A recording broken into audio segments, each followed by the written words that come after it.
Small Town School, Day, 1999. Rain pours relentlessly, thunder rumbles low in the distance. A faded wooden sign creaks in the wind. Children's laughter echoes faintly, then abruptly cuts to silence. Everything is still. Desks neatly arranged, backpacks hanging on chair backs, crayons scattered mid-drawing, lunchboxes unopened, a math problem half-written on the chalkboard. On the teacher's desk, a ceramic mug. Steam still rises from the coffee. The second hand of the wall clock ticks. Tick, tick, tick. But there are no children, no teacher, just rain tapping against the windows. 27 years ago, an entire class disappeared in broad daylight. No screams, no witnesses, no bodies. Interior, living room, present day. Soft daylight filters through dusty curtains. A woman in her early 40s sits alone at a dining table. In her hands, an old, slightly faded class photo. Her fingers tremble. She stares at it. Closer, closer. Her breathing quickens. Her thumb slowly moves across the faces. She freezes. Zoom in on the photo. There's a child in the back row, a face slightly blurred, out of place. Mother whispers, "That doesn't belong there." The lights flicker. The rain begins again outside. Exterior, Ravenswood Elementary School, morning. A brick building, slightly worn, proud but modest. Children spill from cars and yellow buses. Parents lean out of windows shouting reminders. "Don't forget your permission slip. Be good for Mrs. Carter. Have fun on the trip." A banner hangs near the entrance. Third grade field trip day. Interior, classroom, morning. Bright construction paper on the walls, spelling words written in colorful chalk. At the front of the room stands Mrs. Ellen Carter, mid-30s, kind smile, cardigan, hair pinned neatly back. She claps her hands gently. Mrs. Carter, "All right, explorers, backpacks under your desks. We leave at noon sharp." 24 excited 8- and 9-year-olds buzz with energy. A boy pretends binoculars with his hands. 2 girls compare packed snacks. Someone shakes a lunchbox like it holds treasure. Mrs. Carter checks her clipboard. Insert, attendance sheet. Every name marked present. She circles the final one, 24 of 24. She smiles. Exterior, school parking lot, late morning. A single yellow school bus idles, engine humming. Driver leans out of the window, chatting with the janitor. Rain clouds begin gathering in the distance. Interior, classroom, 12:47 p.m. Kids are lined up now, backpacks on, jackets half-zipped. Mrs. Carter checks her watch, 12:52 p.m. She glances at the hallway. Something flickers in the overhead lights. A low hum fills the room, barely noticeable at first. A little girl turns towards the windows. Little girl. Is it supposed to be that dark? Outside, clouds roll unnaturally fast. The ticking of the wall clock grows louder. 1:14 p.m. Mrs. Carter steps towards the door, reaches for the handle. Interior hallway, 1:15 p.m. Silence. No children, no footsteps, just empty corridors stretching endlessly. Interior, classroom, continuous. Desks perfectly arranged, backpacks under chairs, jackets draped over seat backs, lunchboxes unopened. The chalkboard still reads, "Field trip, 12 p.m." Mrs. Carter is gone. All 24 students, gone. The wall clock reads, 1:15 p.m. Tick, tick, tick. But outside. Exterior, school parking lot, same time. The bus still idles. It never moved. The driver looks confused. Bus driver. They never came out. Montage, later that afternoon. Police cars flood the school grounds. Parents screaming names. Flashlights searching empty classrooms. An officer kneels near a desk. He lifts a small pink backpack, unzips it. Inside, untouched peanut butter sandwich. Another officer studies the teacher's desk. The coffee cup, still warm. Insert, police evidence table. 24 backpacks, 24 jackets, 24 lunchboxes, teacher's purse, clipboard. An officer holds up the clipboard. Every single name marked present. They were there. At 12:52 p.m., 25 people occupied that room. By 1:15, it was as if they had never existed at all. Exterior, Ravenswood Elementary, afternoon, 1999. Police cruisers crowd the schoolyard. Red and blue lights slice through the falling rain. Parents are held behind barricades. A local sheriff, mid-50s, exhausted, tie loosened, speaks into a handheld radio. Sheriff Dalton, lock down the perimeter. Nobody leaves town without being checked. His voice trembles, just slightly. Phones ring endlessly. Deputies shuffle paperwork, trip over extension cords, shout over each other. The sheriff stares at a classroom photo pinned to a kirkboard. 24 children, 1 teacher. He rubs his temples. He's out of his depth. Roadblocks go up at every highway leading out of town. Pickup trucks are stopped. Trunks are opened. IDs are checked. Rain turns to mist. The small town feels trapped. Helicopters lifting off into gray skies. Yellow tape flaps in the wind. An officer shines a flashlight along the sandbox. Footprints of children, dozens, leading from the school door towards the swings. But they stop, right at the edge of the playground. No drag marks, no struggle, no second set of prints. Just nothing. The ground beyond is smooth, undisturbed. A deputy looks up slowly. Deputy, sheriff, they don't go anywhere. Forensics dusts door handles, windows examined. No broken glass, no forced entry, no signs of violence. A detective whispers, "It's like they vanished mid-step." Helicopters sweep searchlights across fields and forests. Thermal cameras scan empty terrain. Nothing. Super, 48 hours later. Black SUVs arrive. Out step state authorities in dark suits. They move with quiet authority. The sheriff watches them approach, relief mixed with humiliation. Maps pinned to walls, red strings marking search zones. An officer flips through a thick file. State investigator. No ransom calls, no suspects, no vehicle movement leaving town between 1:45 and 1:30. He closes the folder. State investigator continued. This doesn't fit. TV news anchor, VO. An entire elementary school classroom has disappeared under mysterious circumstances in the small town of Ravenswood.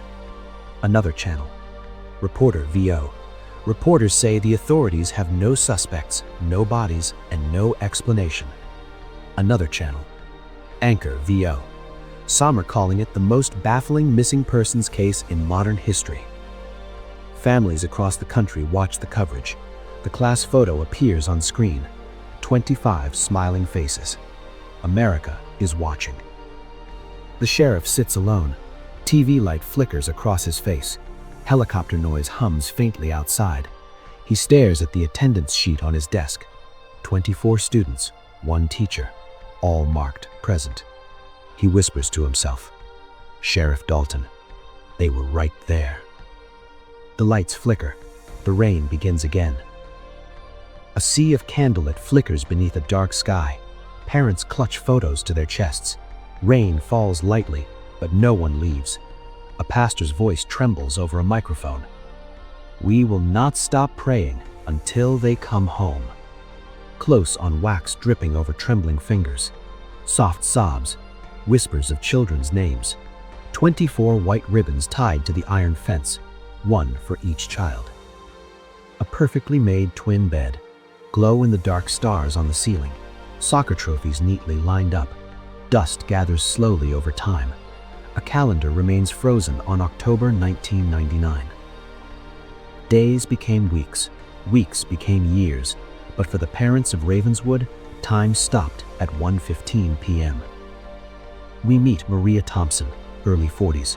Tired eyes, soft face hardened by years of grief. She sits in a recliner. An old camcorder rests in her lap. The house around her feels like a museum, unchanged, untouched. Interior, home video, 1999. Grainy footage. A little boy runs through sprinklers in the yard laughing. Boy on video. "Mom, watch this!" He trips, gets up, laughs harder. Behind the camera, Maria's younger voice. Younger Maria on video. "Careful!" The footage glitches. Back to present. Maria rewinds the tape, plays it again and again. Her face barely moves. This is ritual. Interior, Daniel's bedroom, present. The door creaks open. Maria steps inside slowly. Everything is exactly as it was. Bed made, clothes folded on the chair, a half-finished drawing on the desk. She kneels beside the bed, opens a small box beneath it. Inside, a permission slip for the field trip, signed. She runs her fingers over her own handwriting. Some families moved away. Some tried to rebuild, but Maria Thompson refused. Neighbors load moving trucks over the years. Houses go up for sale, but Maria's house remains the same. Curtains drawn halfway, porch light always on. Maria sits alone at the dinner table, 2 plates set, 1 untouched. Across from her, an empty chair. She glances at it, almost expecting someone to sit down. She inserts another tape. The screen flickers. Daniel blowing out birthday candles. Family on video. Make a wish. Daniel closes his eyes, blows. The screen freezes mid-smile. Static creeps across the image. For just a second, something distorts behind him, a shadow that doesn't belong. Maria leans closer. The image returns to normal. She blinks. Was it grief playing tricks? Maria sits on the edge of the bed, whispers softly into the dark. "Maria, I'm still here." The wind rattles the window slightly. A faint echo of distant playground laughter drifts in. She closes her eyes, but doesn't cry. Not anymore. She's past tears. She's waiting. A montage of anchors, headlines flashing across screens. Anchor number 1, VO. Authorities are exploring the possibility of an organized kidnapping ring. Cut to NT police briefing room, night. Maps covered with pins, red circles drawn across state lines. An investigator addresses the press. "We're looking into potential trafficking operations operating in the region." Flashbulbs explode. Another dead end. Local teenagers whisper about strange gatherings in the forest. Candles arranged in a circle, symbols carved into trees. Rumors spread like wildfire. News reporter VO. Some residents believe a cult may be responsible for the disappearance. Police question a small spiritual group. Members sit nervously. Detective. "Were you anywhere near the school that afternoon?" The group leader shakes his head. Alibis check out. No evidence. Tabloid headline. "Teacher snaps? Classroom mass abduction?" Mrs. Carter's husband sits across from detectives, sweating, shaking. Detective. "Did she ever talk about leaving? Starting over?" He breaks down. Husband. "She loved those kids." No financial motive. No secret bank accounts. No suspicious behavior. Another theory collapses. A conspiracy guest leans toward the camera. "You're not asking the right question. What if this wasn't criminal, but governmental?" Online forums explode. Hashtags trend. But official records show nothing unusual. No classified activity logged. A nervous woman speaks to a reporter. Witness. "I saw a van, white, parked near the playground. Tinted windows." Police issuing BLO alerts. Officers stopping every white van within 200 miles. A mechanic confirming one van was in the shop all day. Another owner producing time-stamped receipts.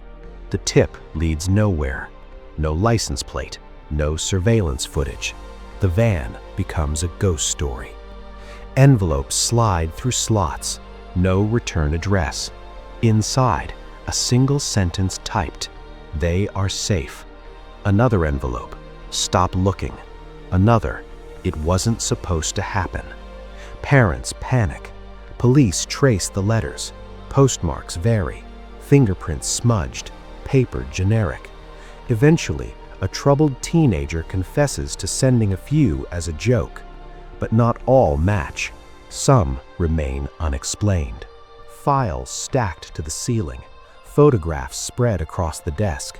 The sheriff flips through theory after theory: kidnapping, cult, teacher conspiracy, government experiment, random drifter. Each file stamped unsubstantiated, insufficient evidence, closed.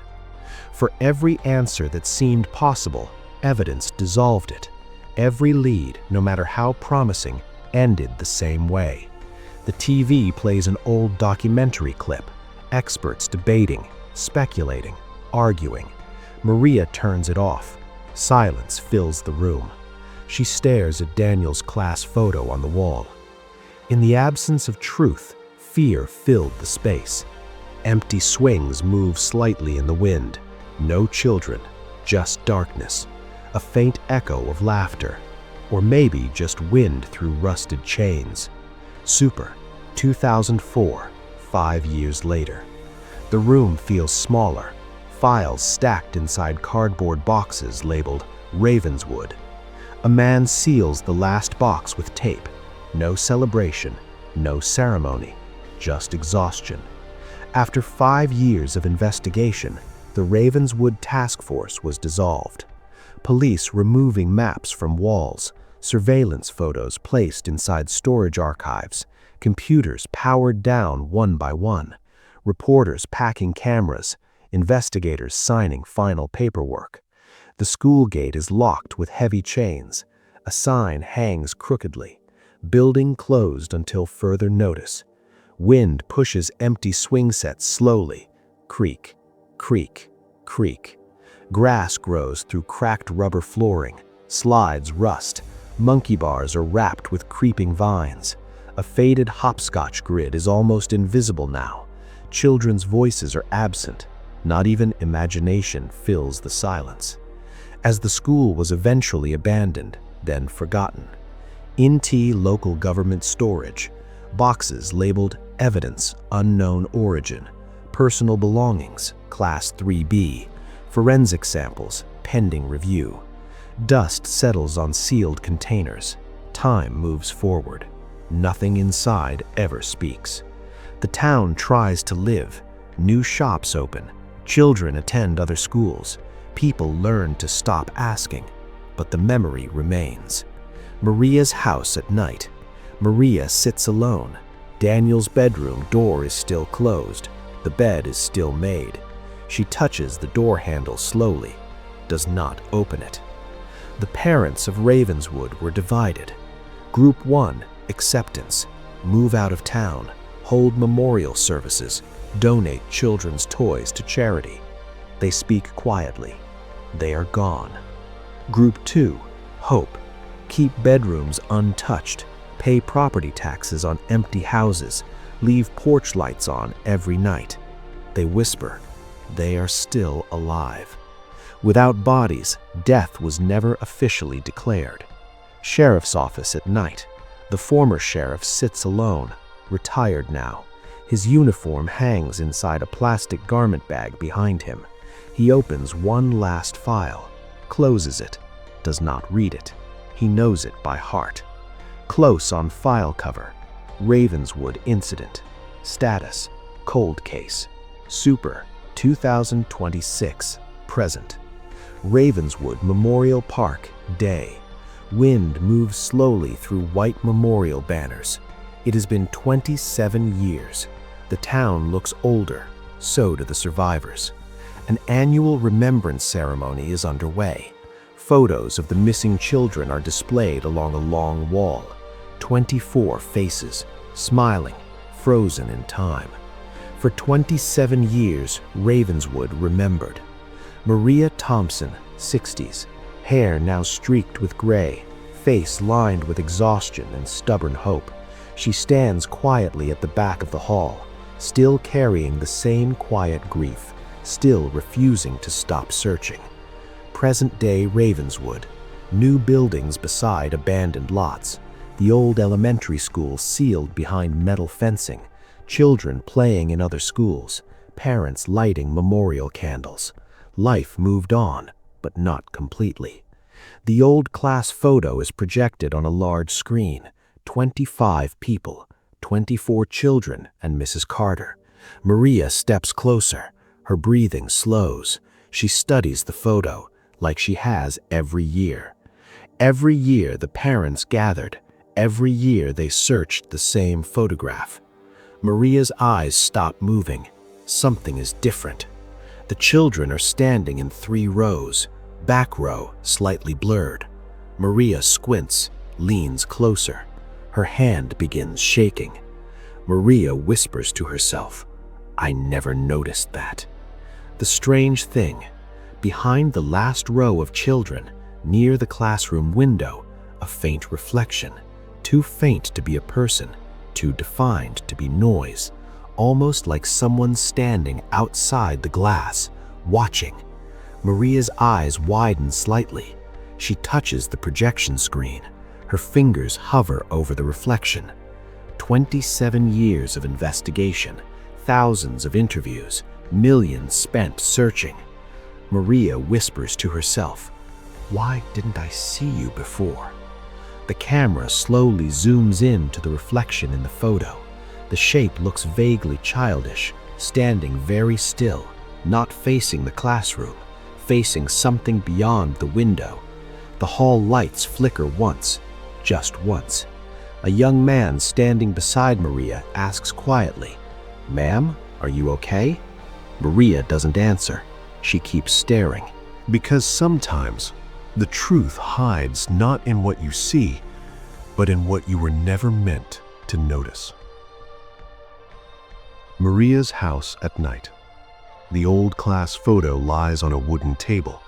A magnifying glass rests beside it. Maria sits in silence. The house is completely still. 27 years of searching had taught Maria Thompson one thing. Truth is often hidden inside details everyone else ignores. 25 people. Mrs. Carter in the front. Children smiling. But Maria's eyes are locked on the wall behind them. There's a clock hanging on the classroom wall in the photo. The clock hands show 10:17. Maria reaches for a folder beside her. Inside, an official investigation report. She flips pages slowly, finds the section labeled Photo Evidence, reads silently. The report states, photograph taken at 8:30 a.m. Maria exhales slowly. Something is wrong. She picks up the photo again, moves closer to a window, lets natural light fall across it. Morning photographs carry a signature. The direction of shadows, the softness of light, the angle of illumination. Maria whispers, "Maria, this isn't morning light." She stands, walks to a locked metal box under her desk, takes out an envelope marked Negative Ravenswood Class Photo. Dust rises as she opens it. Inside, the original film negative. Red safety light glows. Maria places the negative under a scanner. Her computer screen flickers. Loading. Loading. Insert. Metadata readout. Date captured, X unknown. Camera model, X not matching report. Timestamp signature, X corrupted. Location tag, X missing. Maria's fingers tighten on the desk. The investigation report was built on assumptions.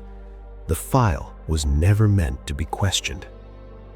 Maria zooms in on the digital scan, focuses on the classroom window reflection, the blurred shape, the childlike silhouette. Then she notices something else. The clock in the photo. The minute hand is slightly misaligned, not broken, not random, almost intentionally positioned. Maria leans closer. Her heartbeat is audible now. She whispers again, "Maria, why would the clock be at 10:17 if the report says 8:30? Silence. The computer screen flickers once, then displays a new line of data she did not request. File integrity warning. Source record does not match archived evidence. Maria freezes. Sometimes the crime is not what happened. It is what was written to make people stop asking. The darkroom light flickers slightly. Outside, wind moves through the house. Maria stares at the screen, waiting, listening, as if something might answer. Private Investigator Office. A small building wedged between a laundromat and electronics repair shop. Sign on the door, Harris Investigations. Stacks of old case files line the walls. A middle-aged private investigator, Jonathan Harris, sits behind a cluttered metal desk. Maria sits opposite him. A folder rests between them. Maria, I want the case reopened. Harris doesn't respond immediately. He studies her, then speaks quietly. People tried for 27 years. They didn't find anything. Maria slides a check across the table. Harris looks at it, then nods once. All right, let's start with what was missed. Old evidence review. Dusty police storage room. Boxes labeled field trip transportation records. School security archives. Classroom surveillance tape. Bus GPS logs. Harris inserts an old VHS tape into a digital converter. The machine whirs. Static fills the monitor. Technology changed. Evidence did not. Investigator Office at night. The recovered security footage plays. Frame by frame playback begins. Slow, deliberate. 10:14 a.m. Children sitting at desks. Mrs. Carter standing near the door. Everything normal. 10:15 a.m. Camera captures the classroom window. Outside, playground empty. Then, something appears. A shadow, standing just outside the window frame. Not moving, not shaped like a tree, not shaped like a fully human. Too tall for a child, too thin for an adult. Maria leans forward. Her breath becomes shallow. Harris, enhance that frame. Zoom, noise reduction, contrast adjustment. The shadow becomes slightly clearer, but still indistinct, almost like the camera was refusing to focus. Some anomalies survive because they are never examined long enough. Screen display, data overlay. Timestamp 10:15:03. Camera exposure fluctuations begin at this moment. Micro jitter appears in the frame sequence. Harris speaks quietly. The bus GPS logs show the vehicle never left the parking lot. Maria nods. She already knew. And the tape, pause, has no record of who was standing outside that window. Silence. Maria whispers, "They were looking at something." Harris doesn't answer. He keeps watching the shadow. 25 people disappeared. The question was never how. It was what were they looking at 10:15 a.m. The screen flickers once.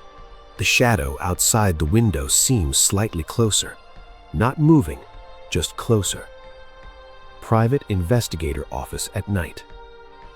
Blueprints of Ravenswood Elementary are spread across a large table. Maria and Harris stand over them. A red marker circles a small section beneath the main building. Every building has parts the public never sees. Harris points to a thin line beneath the school structure. Harris, old maintenance tunnel. Pause. Not listed in modern safety records. Close on blueprint. Handwritten note from original construction archive. Access point, sealed. Date beside it, 2006, final closure. Maria speaks quietly. What's inside? Harris exhales slowly. No one knows. After 20 years, the authorities agreed to reopen the site, reluctantly. School basement access area. Rusty metal door. Chains removed, bolts unscrewed. The lock gives a sharp metallic scream when opened. A state forensic officer speaks. If anything is inside, we proceed slowly. The door swings open. Darkness beyond. Flashlight beams enter first. Dust particles float like slow snowfall. Descent into the tunnel. Concrete steps leading downward. Old electrical cables hanging from the ceiling. Water droplets forming, then falling in slow rhythm. Walls marked with faded maintenance numbers. Air circulation had not reached this place in decades. The team releases cadaver dogs. The dogs move forward cautiously, sniffing, slow steps. Then, the first dog stops, tail stiff, nose pointed ahead, low growl. Second dog reacts the same way, refuses to move further. Handler whispers, "They're sensing something." The flashlight beam reveals an old maintenance hatch sealed with rusted industrial bolts, painted over it in faded red, authorized personnel only. Maria's heartbeat is audible. Harris, this seal hasn't been opened in 20 years. They're going to cut it. Technicians bring hydraulic tools. Metal screams as bolts are forced loose, one by one. The air inside shifts slightly when the seal loosens, like pressure escaping. Dust rises slowly, almost breathing. The officer speaks quietly. Something's been sealed in there. Silence. Only the low whine of cutting metal. The final bolt gives way. The hatch door moves, just slightly. A cold air current flows out. Not stale, not fresh, just preserved. The cadaver dogs whimper, refuse to approach. Maria whispers, "What is it?" Harris answers slowly, "We're about to find out why the classroom never had footprints leaving." Hidden basement chamber. Flashlights sweep slowly across the sealed underground space. Dust hangs in the air like frozen smoke. No rushing, no panic, just careful movement. What was hidden here was not violence. It was patience. Search team examining room. Old children's backpacks neatly stacked in one corner. Personal items placed deliberately, not scattered. Lunch containers sealed and dry. Small notebooks tied together with faded string.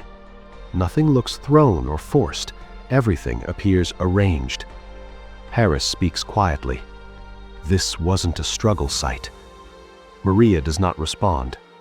She is looking at the wall. Faint scratches. Not violent marks. Slow, deliberate carvings. Like someone writing while thinking. Some words are visible, not fully clear, but readable fragments. They said we would be safe. Do not open the door. Time is different here. Wait until they sleep. The handwriting is uneven, like written in darkness. Maria whispers, "They were trying to remember." Narrator voiceover. 25 people were not simply taken. They were kept. Investigators open small journals, each labeled with a child's name. Inside, simple entries, drawings, short sentences, dates that do not match calendar records. Some pages contain repeated phrases. Teacher said stay quiet. Someone outside is watching. We will go home when the clock stops. Maria's hands shake slightly. She closes one journal gently. Harris quietly. Look at the organization. He gestures. Backpacks placed by age group, journals grouped together, belongings separated but not abandoned. Harris. Whoever did this wanted control, not chaos. The search team finds something else. A small metal box, locked, no label. Technician opens it carefully. Inside, a set of folded papers. Maria's breath slows. One document is a schedule, handwritten. It lists times, not school activities, but something else. Sleep periods, quiet periods, movement restrictions. Another page contains a name list. 24 children and 1 teacher. Next to each name is a mark. Not check marks, not crosses. small circles, like someone tracking status. Maria's voice is barely audible. They were monitored. Harris nods slowly. Narrator voiceover, and the suspicion began to shift. Long pause, because the handwriting in the journals matched someone who was trusted. Silence. The implication hangs. No name is spoken, but the audience is meant to feel it. Private investigator office at night. Files are spread across the table. Maria sits silently. Harris stands near a wall covered in pinned documents. The atmosphere feels heavier than before. Not angry, not loud, just final. After years of searching, the truth rarely arrives as one event. It arrives as many small, uncomfortable facts. Harris, we found financial records. He places papers on the table. Close on documents. The teacher, Mrs. Carter, had hidden loan agreements, multiple debts, pressure from local lenders, not criminal activity, but vulnerability. Harris, she was in financial trouble. She may have been coerced. Maria listens without speaking. Harris continuing. The substitute wasn't properly vetted. Maria asks quietly, and the maintenance worker? Harris exhales. He had access to the tunnel. He knew the building layout better than anyone. Silence fills the room. Narrator voiceover. The operation was not impulsive. Long pause. It was planned. Flashback to reconstruction, day of disappearance, 1999. Not graphic, suggestive only. Children inside classroom. Substitute teacher present. Maintenance worker scheduled for inspection near tunnel access. Field trip departure delayed. Clock showing 10:15 a.m. Narrator voiceover. Hidden exit tunnel beneath the school was used. Children were guided, quietly. No forced struggle evidence. No alarm triggered. Harris. Someone told them to stay calm. They trusted that person. Maria closes her eyes briefly. Harris, lower. The cover-up happened afterwards. Town government archive at night, flashback. Officials sealing documents, stamps marked classified, public access restricted. Political pressure from local leadership, reports altered, evidence archived, investigations redirected. Narrator voiceover. Not everything hidden is buried underground. Long pause. Some truths are buried inside bureaucracy. Harris. The case was suppressed. He looks directly at Maria, because exposing it would have destroyed powerful people in the town. Silence. Maria finally speaks, voice very soft, very tired. Who planned it? Harris hesitates, just for a moment. We don't have a single confirmed name, but the pattern suggests coordination. Narrator voiceover. The disappearance was not random. It was orchestrated. The school has been partially restored for memorial purposes. Desks are placed neatly. 24 small name plaques sit on each seat. Sunlight enters through cleaned windows. Maria stands alone inside the classroom, older now, tired, but still standing. After 27 years, the town finally apologized. Maria walks slowly between desks, touches the back of one chair, Daniel's chair. A framed apology letter from local authorities hangs on the wall. It does not change what happened, but it exists. The old class photo is displayed beside the chalkboard. 25 faces, frozen in time. Some parents accepted closure.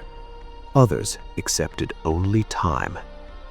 Maria stops in the center of the classroom, closes her eyes, takes a slow breath. She whispers, very softly, almost like speaking to someone sitting beside her. I am still here. Pause. I never stopped looking. Another pause. If you can hear me, don't be afraid. The wind outside moves gently. The classroom clock ticks once, then stops. at 10:17. Maria opens her eyes, looks toward the classroom window. For a brief moment, the faint silhouette appears outside the glass. Childlike, still, watching. Maria does not move. Tears form slowly, but do not fall. She whispers again, "Come home if you can." The town feels quieter. Not peaceful, just exhausted. When the truth finally surfaced, consequences followed. Several arrests made quietly. Town officials escorted from government buildings. Court documents sealed pending trial. Faces of the accused are never shown directly. Town square, day. Residents stand in small groups. Whispers replace shouting. The town is divided once more. Group 1 believes justice was served. They bring flowers to the memorial garden. Group 2 believe the investigation destroyed the town's history. They remain silent but distant. The school building is gone. Demolition completed. Only foundation traces remain. In its place, a memorial garden. 24 white stones arranged in a quiet circle. One slightly larger stone stands at the center. Inscription on central stone: "We searched, we waited, we remember." Narrator VO. The school was demolished not to erase memory, but to end fear. Pause. But some parents felt history was buried with it. Municipal building, press release room. Officials announce results. Microphones line the table. The primary orchestrators of the disappearance have been identified and prosecuted. Long pause. Remaining uncertainties are classified pending ongoing safety review. Reporters ask questions. No further answers are given. Survivor status. Respectful, non-graphic presentation. Authorities confirm. No living victims were recovered. No physical remains were located. The case is officially closed. Closure in this case meant accepting what could be proven, not what was wished. Memorial garden, sunset. Maria stands alone, older now, holding a small notebook. Daniel's name is written on the first page. Nothing else. A child approaches quietly, not speaking, just placing a small toy near one of the stones, then walks away. The wind moves across the garden. The empty playground space beyond the memorial is silent. Maria whispers softly, "I kept my promise." Long pause. "I am still here." Soft ticking of a distant clock. Slow, measured. Time doesn't erase truth. Pause. And mother's instinct never fades. Longer pause. Because love doesn't stop searching, even when answers disappear. The smallest details can open the largest secrets. Sometimes a cracked memory is stronger than a locked file. Silence can last decades, but persistence can live longer. Truth has a strange behavior. It survives people who try to hide it. Pause. Now ask yourself, why did you notice the clock at 10:17? Do you believe cold cases are ever truly closed? Pause. If you value stories that uncover hidden truths, if you believe details matter, like this video. Drop your thoughts in the comments section and subscribe for more investigations into forgotten mysteries.